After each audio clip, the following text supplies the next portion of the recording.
우리는 때로 살아가면서 나보다 더 힘이 있는, 더 능력이 있는, 혹은 더 권력이 있는 사람에 의해서 나의 의지와는 다른 말을 하거나 다른 행동을 할 수밖에 없는 상황을 마주하게 됩니다. 내가 원하지 않는 일을 누군가에 의해 억지로 혹은 반강제적으로 해야 하는 상황에 내몰리는 순간들을 맞닥뜨리게 되기도 하죠. 무언가를 강압적으로 해야 하는 상황에 내몰리게 되는 사람의 심정과 무언가를 강압적으로 시키는 상황에 놓인 사람의 심정은 완전히 다를 수밖에 없습니다. 무언가를 강압적으로 시키는 사람이 그것이 아무리 좋은 의도라고 할지라도 그것을 강압적으로 해야 하는 사람은 자신의 의지대로 할 수 없다라는 억울함이나 자신의 생각과 다른 가치의 일이 주어졌을 때의 분노도 있을 수 있습니다.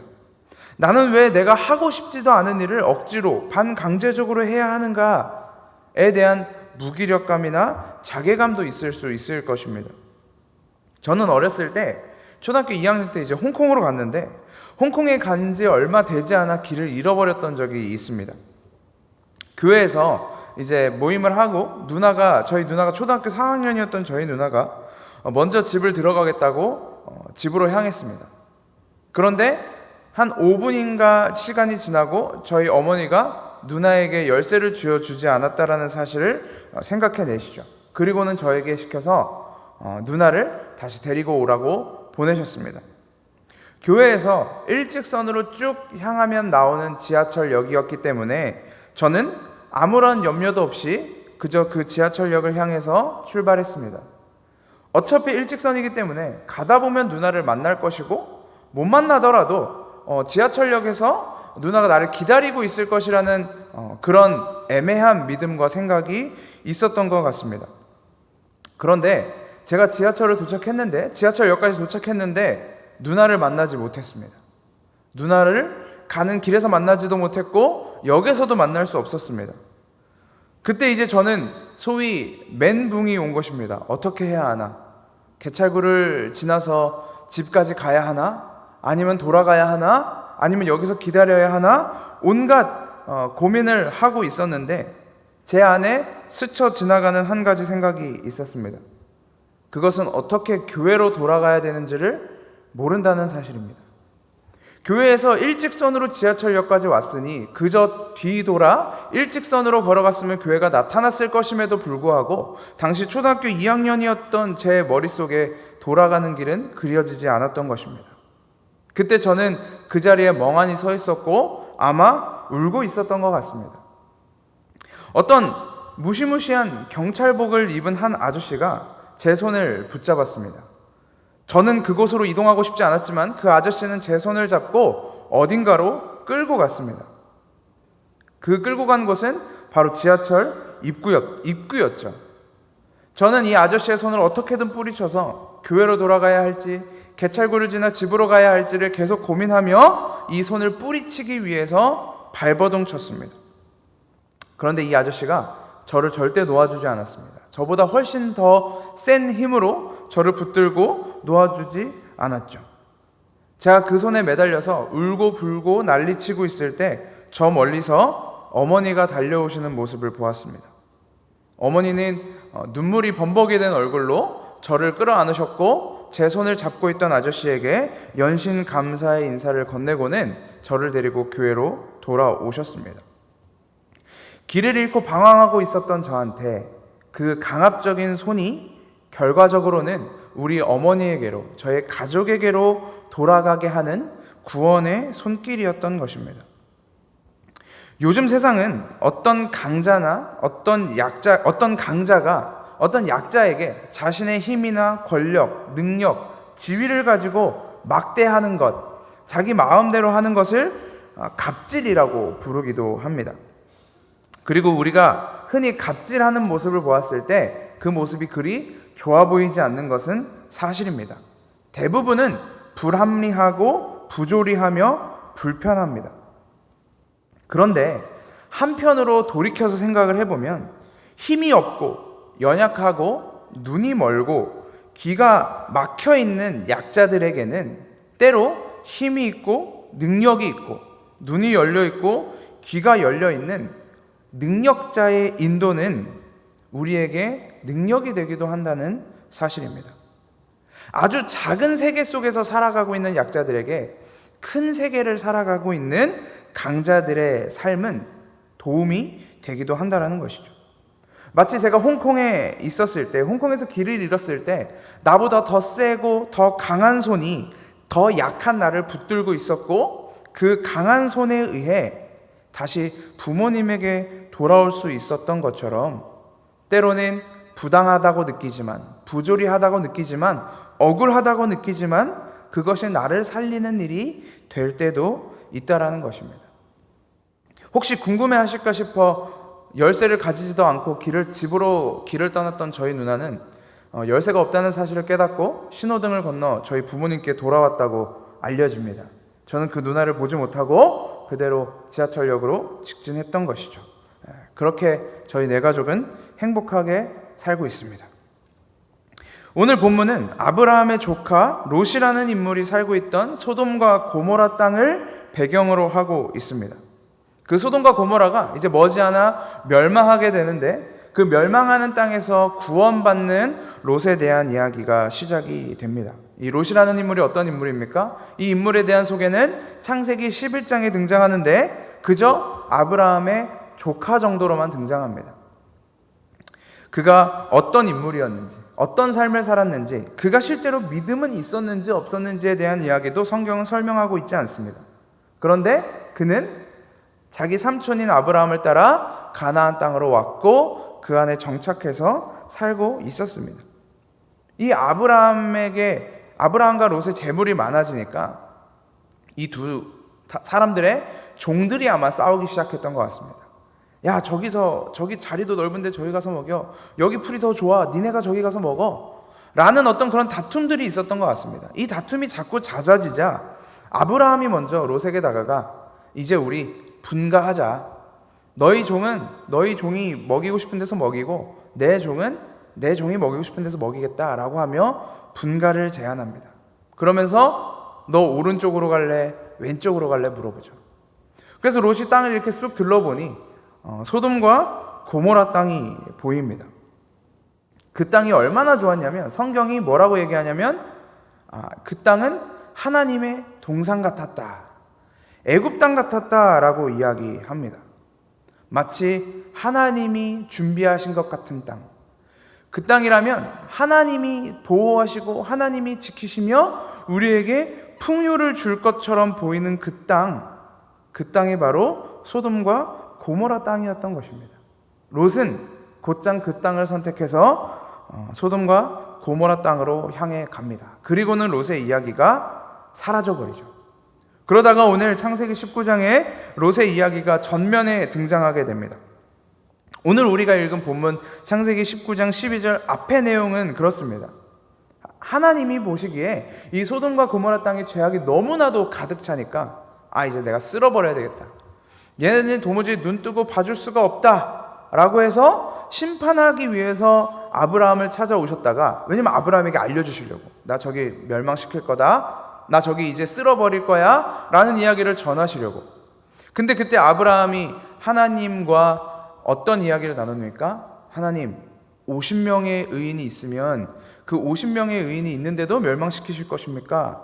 그러자 하나님이 50명 있으면 내가 멸망 안 시킬게 라고 이야기합니다. 그래서 아브라함이 한 번 더 묻습니다. 45명이 있으면요?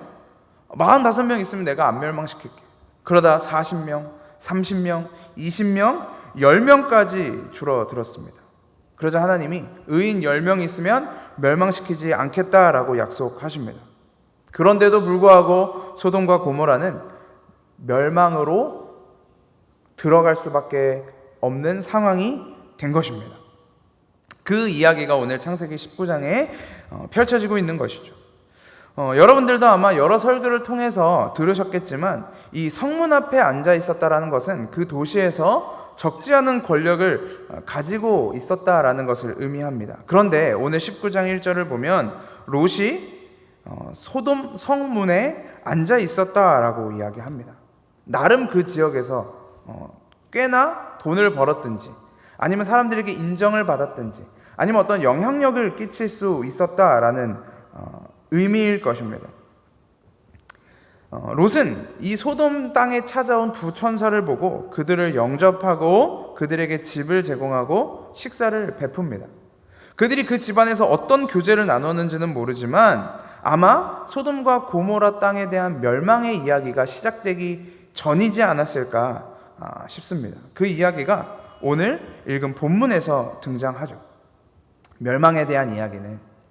그런데 이 한창 교제를 나누고 있는데 밖에서 난리가 났습니다. 이 소돔과 고모라의 죄악이 가득하다고 말하셨던, 하나님이 말하셨던 그 모습이 날 것 그대로 롯의 집 앞에서 펼쳐지고 있었던 것입니다. 죄악이 창궐하고 광란한 밤을 보내겠다. 우리 땅에 찾아온 그 두 손님과 함께 우리가 마음껏 죄를 짓겠다라는 그 아우성이 문 밖에서 펼쳐지고 있었습니다. 우리는 멸망받아 마땅합니다. 우리는 죽어야 마땅합니다. 이 땅은 죄악으로 가득합니다. 라는 이야기를 스스로 증명하듯 그렇게 앞다투어 죄를 짓기 위해 달려왔던 것입니다. 그들과는 다른 모습으로 서 있기를 원했던 롯은 그러지 마십시오. 이러면 안 됩니다. 이렇게 그들을 말렸지만 그들은 계속해서 죄를 짓기 위해 문을 두드리고 있었습니다. 그때 롯이 어떤 해결책을 제시했는지 혹시 아십니까? 그 죄를 막겠다고, 그들이 더 이상 죄를 짓지 못하게 막겠다고 내어놓은 해결책이 더 큰 죄악, 어쩌면 더 치욕스럽고 더 참혹스러운 결과를 낳을 수도 있는 그런 방법을 제시합니다.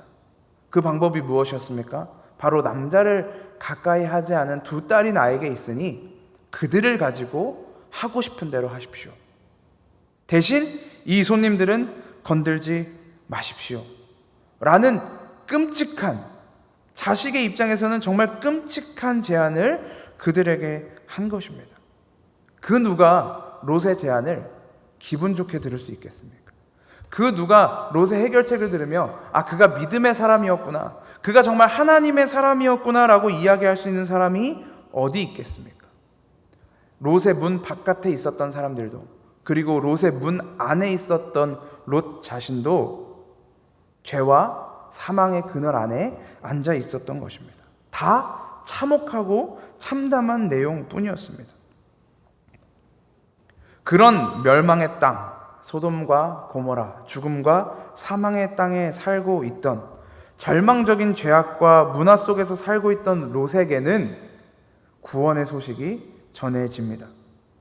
롯의 집에 머물고 있던 두 천사가 롯이 지키지 못한 롯 자신, 그리고 롯의 집, 그리고 그의 두 딸을 지켜낸 것입니다.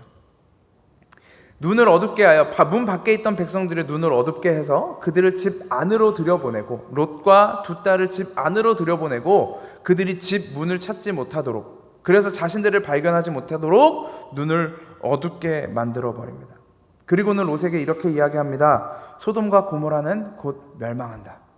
이것은 곧 심판이 임한다. 그러니 도망가라. 그러니 이 땅에서 도망가서 너희의 목숨을 부지하라 라는 구원의 메시지를 전합니다. 그리고는 롯에게 이 딸 말고, 너 말고, 너의 아내와 딸 말고 또 구원받아야 할 사람이 누가 있냐라고 이야기할 때 앞선 딸들의 사위가 있다라고 이야기합니다. 그러니 이 롯의 제안이 얼마나 더 어이없는, 어처구니 없는 제안인지 알 수 있죠. 결혼할 사위가 있었던 딸들이었습니다. 그런 심각한 상황 속에서 이 사위들에게 가서 이 멸망의 이야기를 전합니다. 사위를 찾아가서 자네 이제 곧 소돔과 고모라가 멸망할 걸세. 나와 같이 이 땅을 벗어나 도망갑세. 말투가 되게 이상해졌네요. 도망갑시다 라고 아마 이야기를 했을 것입니다. 그때 이 사위들의 반응이 어떻습니까? 오늘 읽은 본문 14절에 보면 그의 사윗감들은 그가 농담을 한다고 여겼다라고 이야기합니다. 우리는 이 롯의 전체 이야기를 보면서 이 사위들의 결정을 참 안타깝게 생각합니다. 그들에게 구원의 기회가 주어졌는데 그들이 롯의 말만 들었다면 그들도 그 땅에서 구원받을 수 있었을 텐데 라는 아쉬움과 안타까움, 그게 죄를 지은 인간의 본성이구나라고 생각할지도 모릅니다. 그런데 그들의 입장에서 잘 생각을 해보면 그들의 선택은 어쩌면 당연합니다. 어쩌면 그렇게 반응하는 것이 일반적일 수도 있습니다. 만약에 누군가가 여러분에게 와서 여러분 2021년 12월에 우리나라의 행성이 떨어집니다. 우리나라 멸망합니다. 이제 우리나라 없어집니다. 그러니 빨리 지금부터 비행기표 알아보시고 다른 나라로 이민할 준비를 하십시오 라고 이야기했다면 그 이야기를 진지하게 받아듣고 다른 나라로 이민을 준비할 사람이 몇 명이나 되겠습니까?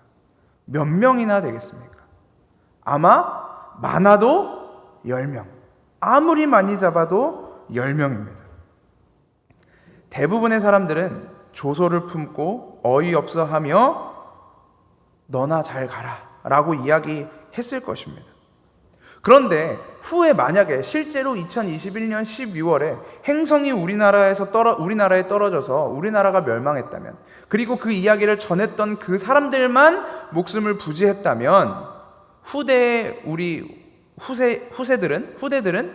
우리 조상들 참 미련하구나, 그때 나왔으면 좋았을 것을 이라는 이야기를 할 수밖에 없었을 것입니다. 그렇기 때문에 오늘 본문에 등장하는 롯 사위들의 반응은 어쩌면 당연한 반응이라는 것입니다. 그런데 이런 당연한 반응, 소위 냉소적이고 조소 섞인 반응을 보인 것이 롯의 사위들뿐만은 아니었다라는 것입니다. 오늘 본문에 우리가 함께 읽은 롯의 태도를 잘 보시면 롯도 이 멸망할 것이라는 이야기에 대해 그리 진실된 반응을 보였던 것은 아닌 것 같습니다.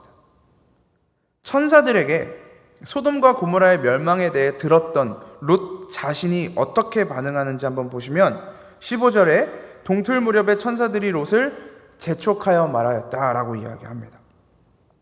지금 멸망한다, 소돔과 고모라가 멸망할 것이다라는 이야기를 직접 들은 롯에게 재촉하고 있는 글입니다.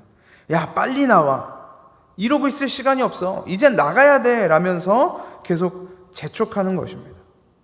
16절에서 이 이야기를 했음에도 불구하고 롯은 꾸물거립니다. 계속해서 지체한다라고 이야기합니다. 롯의 이런 태도를 보면서 롯이 정말 천사들의 이야기를 믿은 사람이라고 여겨지십니까? 정말 이 천사들의 이야기를 진지하게 받아들인 사람이라고 여겨지십니까? 저는 그렇게 보이지는 않았습니다. 롯도 이것을 믿어야 되나? 이게 사실일까? 이게 진짜일까? 내가 속고 있는 건 아닐까? 라고 생각했던 다른 사람들과 별반 다를 바 없는 반응을 보이고 있었던 것입니다. 그런데 똑같은 반응을 보였던 롯과 롯의 사위들, 그런데 결과는 너무나 다릅니다. 멸망의 소식에 조소를 보였던 롯의 사위들, 멸망의 소식을 믿지 않고 지체했던 롯, 이 두 사람의 결과는 전혀 달라진다라는 것입니다. 구원의 소식을 믿지 않았던, 멸망의 소식을 믿지 않았던 롯은 구원을 받았고 롯의 사위들은 멸망을 받았습니다. 근데 롯이 어떻게 구원을 받았습니까? 그가 어떤 식으로 그 죽음에서 구원을 얻었습니까? 16절에 보면 그 두 사람은 롯과 그의 아내와 두 딸의 손을 잡아 끌어서 성 바깥으로 안전하게 대피시켰다라고 이야기합니다. 이어지는 17절에서는 그들을 밖으로 내보내고 어디로 가면 안전할지까지 알려줍니다. 롯이 소돔과 고모라 땅에서 구원받는 일련의 사건은 처음부터 끝까지 천사들에 의해 주도적으로 이루어지고 구원되어지고 있음을, 구원받고 있음을 우리는 발견할 수 있는 것입니다. 롯에게 처음으로 구원의 소식이 천사들에 의해 전해졌고 천사들에 의해서 그 집이 보호를 받았으며 천사들의 손에 의해 롯과 그의 가족들이 멸망의 땅 바깥으로 구원을 얻은 것입니다. 아무것도 자기 스스로 자의적으로 선택할 수 없었던, 결정할 수 없었던 이 약자였던 롯은 그들보다 더 강하고 능력이 있고 지식이 있었던 천사들에 의해 구원을 얻게 된 것입니다. 롯은 도대체 왜 구원을 받은 것일까요? 롯이 뭘 했습니까? 소돔과 고모라 땅에서 롯이 무슨 선한 영향력을 미쳤으며 소돔과 고모라에서 무슨 좋은 일을 했습니까? 무슨 좋은 선례를 남겼습니까? 어떤 모범이 됐습니까? 그가 구원의 소식을 믿기를 했습니까? 하나님이 보낸 천사들의 말에 잠자코 순종하기를 했습니까?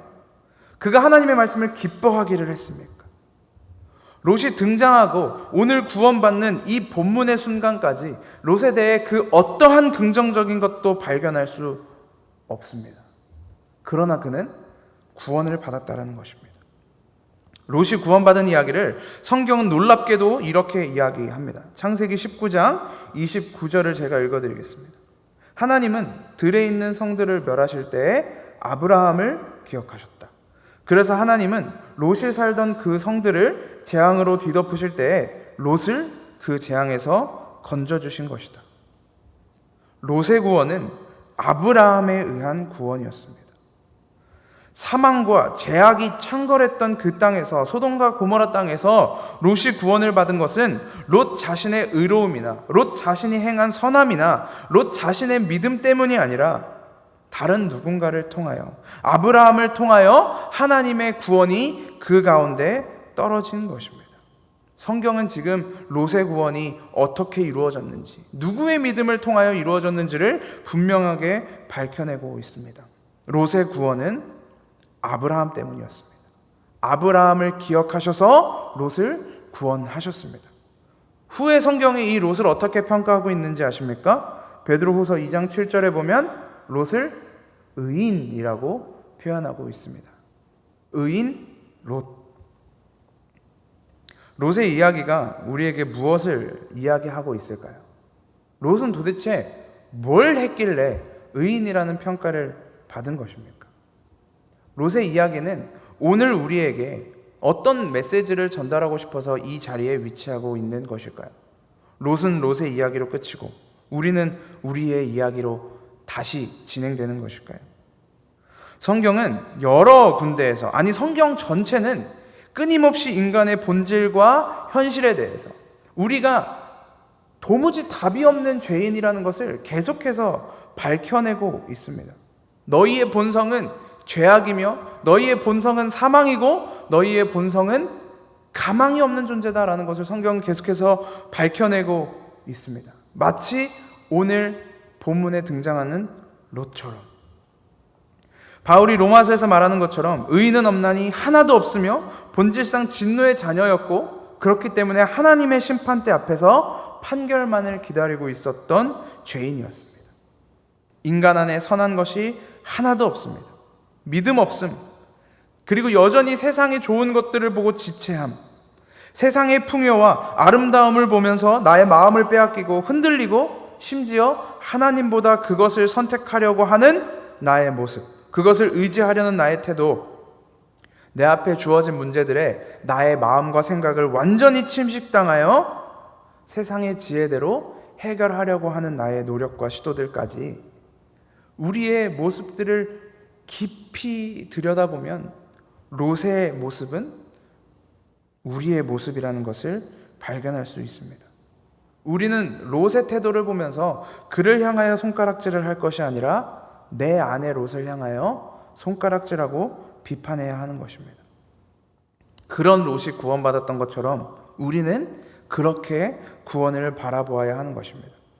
천사들이 롯의 손을 잡고 반강제로 그를 이끌어 소돔과 고모라 땅 바깥으로 이끌었던 것처럼 하나님은 우리를 이 죄악된 세상 속에서 하나님의 손으로 우리를 이곳에서 구원해 내셨습니다. 이 세상 바깥으로 이끌어 내셨습니다. 뭐가 잘못됐는지도 모르고 어떻게 나가야 되는지도 모르는 이 세상 속에서 하나님이 끌고 나가시는 것입니다. 이것이 우리에게 주어지는 구원입니다. 우리가 아직 죄인 되었을 때에 우리는 하나님의 구원을 입었습니다. 하나님의 품 안으로, 하나님의 구원의 손길로 내가 그 손을 잡고 나간 것이 아니라 나는 그 손을 뿌리치고 싶었음에도, 나는 그 손을 잡고 싶지 않았음에도, 나는 여전히 이 세상에서 지체하고 싶었음에도 불구하고 하나님이 내 손을 잡고 끌고 나가시는 것, 구원의 자리로 인도하시는 것, 그것이 바로 롯에게 임했던 구원이자 오늘날 저에게, 여러분에게 임한 구원 사건인 것입니다. 롯이 구원받은 근거는 결코 롯에게 있지 않습니다. 우리가 말씀에서 찾아왔던 것처럼 이것은 아브라함을 기억하심으로 롯을 구원하신 것입니다. 저와 여러분이 오늘도 이 구원을 얻은 것은 우리 안에 무엇인가 선한 것이, 우리 안에 뭔가 구원받을 만한 것이 완성되어졌기 때문에 구원을 얻은 것이 아닙니다. 하나님께서 아브라함을 기억하셔서 자격 없고 가치 없는 롯을 구원하셨던 것처럼 하나님은 예수 그리스도의 십자가 죽으심과 그의 의로우심을 기억하셔서 자격 없고 가치 없는 우리를 하나님의 자녀 삼아 주시겠다고 끌어내신 것입니다. 그것이 사도 바울이 로마서 5장 8절에서 선언했던 내용, 우리가 아직 죄인 되었을 때에 그리스도께서 우리를 위하여 죽으심으로 하나님께서 우리에 대한 자기의 사랑을 확증하셨느니라. 그 로마서 5장 8절 뒤에 바로 이어지는 구절이 이렇습니다. 그러면 이제 우리가 그의 피로 말미암아 의롭다 하심을 받았으니 더욱 그로 말미암아 진노하심에서 구원을 받을 것이다. 우리는 9월을 시작하면서 갈라디아서를 말씀 묵상으로 살피고 있습니다. 매일매일 살피고 있죠. 갈라디아서에서 흐르는 전체의 맥락이 무엇입니까? 율법이 종 삼는 것에 머무르지 말고 복음과 예수가 주는 그 자유를 누리라는 것입니다. 우리의 구원은 자유를 선언하고 있습니까? 아니면 오히려 그 구원에 얽매이게 만들고 있습니까? 만약 롯의 구원이 롯의 어떠함에 있었다면, 롯이 이렇게 했기 때문에, 롯이 이랬기 때문에, 롯이 저랬기 때문에 구원을 얻었다면 우리도 구원을 받기 위해서, 구원을 얻기 위해서 계속해서 그것을 탐구해야 합니다. 계속해서 그것을 갈구해야 합니다. 구원받을 수 있는 요소가 무엇인지 계속해서 찾아야 합니다. 롯에게 있었던 그 구원의 요소가 나에게 있나? 롯이 구원받았던 그 자격이 내 안에 있는가? 혹시 이것이 약하여지지는 않았나? 여전히 견고한가와 같이 계속해서 우리를 긴장하며 살펴보아야 합니다. 그러나 우리가 하나님께 구원받은 것이 단 하나도 내 안에 없음을 인정한다면 우리는 구원하시는 은혜로부터 자유할 수 있는 것입니다. 내 구원이 나로부터 시작되지 않았기 때문에 이 구원이 나 때문에 빼앗기지 않을 것입니다. 그리스도가 나를 덮으심으로 구원하셨기 때문에 그리스도께서 이 덮으심을 풀시지 않는 이상 우리는 구원으로부터 안전할 것입니다. 사도 바울이 갈라디아 교회에 계속해서 외치며 요구했던 것이 바로 이것입니다. 너희가 다시는 종의 멍에를 매지 마라. 율법의 멍에를 매지 마라. 너희가 자유한 자가 되라. 노예는 자신의 일을 다 하지 않으면 쫓겨납니다. 주인에게 버림받고 시장에 다시 나가 팔리게 됩니다. 그런데 자유로운 자녀는 어떻습니까? 자녀는 어떻게든 자신의 일을 부모님에게 떠넘깁니다. 자기 방 청소는 자기가 해야지 그걸 왜 엄마한테 떠넘깁니까? 그리고 청소 안 했다고 엄마한테 짜증을 냅니다. 그걸 엄마한테 따지기 시작합니다. 자기가 저녁 늦게 들어와 놓고 저녁 시간 한참 지나서 들어와 놓고 밥 안 먹었다고 왜 밥 준비 안 해놨냐고 엄마한테 건방지게 따집니다. 무슨 부모님에게 맡겨놓은 돈이 있는 것 마냥 당당하게 용돈 달라고 요구합니다. 이게 자녀의 모습입니다. 자녀를 키우고 계시는 성도 여러분들께서 여러분들의 자녀가 어떻게 자랐으면 좋겠습니까? 혹시 잘못된 이야기나 행동을 하면 부모님에게 쫓겨날까 두려워하고 하고 싶은 이야기도 하지 못하고 혼나더라도 말대꾸 하나 하지 못하는 그런 말만 잘 듣는 자녀를 원하십니까? 아니면 이 조그만 게 어처구니도 없고 당황스러울 정도로 뻔뻔하지만 그럼에도 불구하고 부모인 자신과 함께 교제하며 지지고 볶는 자녀를 원하십니까? 아마 대부분의 성도님들은 후자의 자녀를 원하실 것입니다. 은혜로 이루어진 복음 안에서 자녀된 우리의 모습도 이것과 마찬가지라는 것입니다. 자녀들이 가지는 그 뻔뻔함과 당당함의 근거는 무엇입니까? 나의 자녀됨이, 우리 부모님이 나를 아들, 딸이라고 부르는 그 이유가 나의 어떠함으로 이루어지지 않았다라는 확신 때문입니다. 내가 이렇게 하면 나를 아들로 생각하지 않으면 어떡하지? 내가 이렇게 하지 않으면 나를 딸로 생각하지 않으면 어떡하지라는 고민이 그들 가운데 없는 것입니다. 내가 부모님의 자녀가 된 것은, 내가 우리 엄마 아빠의 자녀가 된 것은 내가 공부를 잘했기 때문에, 내가 성격이 좋기 때문에, 내가 부모님의 말을 잘 들었기 때문에 자녀가 된 것이야 라는 걸 잘 들어서 그런 것이 아님을 알기 때문에, 그것 때문에 자녀가 된 것이 아님을 알기 때문에 부모 앞에서는 자식이 공부 좀 못하면 어떻습니까? 자식이 돈 좀 못 벌면 어떻습니까? 자식이 성격 좀 안 좋으면 어떻습니까? 라는 그런 기상천외한 소리들을 내뱉을 수 있는 것입니다. 그리고는 마지막에 이 한마디를 덧붙이죠. 엄마 아빠가 내 엄마 아빠인데 내가 두려울 게 뭐가 있습니까? 이거 하나면 부모님들의 마음은 살살 녹아들 것입니다. 예수 그리스도가 믿음으로 나를 구원하셨다고 하는데, 하나님이 우리 아버지인데 내가 좀 실수하면 어때? 내가 좀 잘못하면 어때? 그런 자유함으로, 그런 당당함으로, 그런 뻔뻔함으로 하나님 앞에 나아가는 것입니다. 그런데 한 번만 더 생각해 볼까요? 만약에 여러분의 자녀가 여러분에게 이렇게 이야기하면 가만히 있으시겠습니까? 엄마 아빠가 내 엄마 아빠인데 내가 밖에 나가서 죄 좀 짓고 살면 좀 어때? 내가 밖에 나가서 사람 좀 때리고 다니면 어때? 내가 물건을 좀 훔치면 어때? 라는 이야기를 들으면 여러분은 가만히 있으시겠습니까? 아마 머리를 쥐어박으면서 정신 차려라 이놈아, 그렇게 살면 안 된다 라면서 혼내고 때리고 사람 되도록 가르치시지 않겠습니까? 차마 내 자식을 밖에다 내다 버리거나 남에게 줘버리지는 못하더라도 내 품에 끌어안고 사람 되도록, 인간 되도록 가르치시지 않겠습니까? 하나님은 우리를 그런 자유함으로 불러들이시는 것입니다. 구원받을 요소가 단 하나도 없었던 롯이 아브라함을 기억하심으로, 하나님이 아브라함을 기억하심으로 구원을 받고 마지막에 의인이라고 인정을 받은 것처럼, 하나님에게 사랑을 받을 자격도 구원받을 요소도 단 하나가 없었던 우리가 그리스도의 죽으심으로 구원을 받고 자녀가 되었습니다.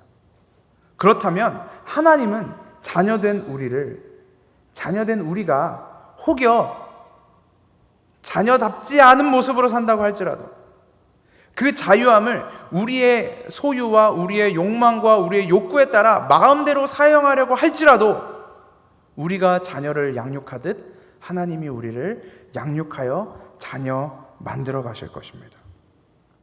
우리는 그리스도의 죽으심으로 인해 구원을 받았고 마지막 날까지 그렇게 하나님의 자녀로 길러지는 것입니다. 율법을 지킴으로 내 안에 구원받을 만한 자격들을 훈련하고 길러냄으로 구원을 얻는 것이 아닙니다. 그리스도를 믿는다라는 것, 우리가 구원을 얻었다라는 것은 종되었던 삶에서 자녀된 삶으로 나아가는 것입니다. 여러분들이 믿음의 삶을 살아내는 동안 부디 종의 멍에를 매지 않고 이 멍에를 벗어버리고 하나님과 함께, 예수 그리스도와 함께 그 자녀됨의 은혜를 누리며 살아가시기를 주님의 이름으로 소망합니다.